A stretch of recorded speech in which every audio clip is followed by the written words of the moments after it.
ఒకవేళ మీరు ఏదైనా హాస్పిటల్‌లో నర్సు లేదా డాక్టర్ అనుకోండి. seeing every patient crying and suffering. And you too, as a nurse or a doctor, begin to cry. ఆ ఆస్పత్రిలో రోగులు పడే ప్రతి చిన్న బాధకు మీరు ఏడ్చి, బాధపడితే వారికి మీరు ఏ విధంగా సేవ చేయగలుగుతారు? అందువల్ల మిమ్మల్ని మీరు దృఢంగా చేసుకోవాలి. రక్షించుకోవాలి.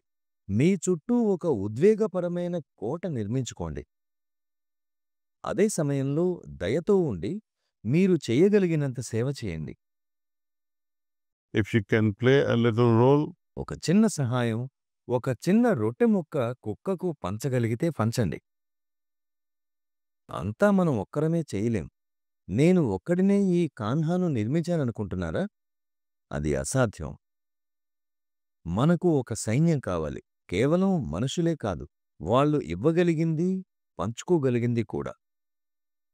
అదే విధంగా ఏదైనా చెయ్యాలని, సాధించాలనే ఆశయం ఉంటే, వీధి కుక్కలు, పిల్లులు, ఇతర జంతువుల సంరక్షణ చేయడానికి చెట్లను కూడా మీరు చేయగలిగింది చేసి, మీకు సహాయం కావాలనే విషయాన్ని అందరికీ తెలిసేలా చేయండి.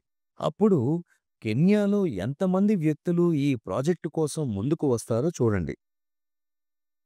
కానీ ముఖ్య లక్ష్యాన్ని మర్చిపోకండి.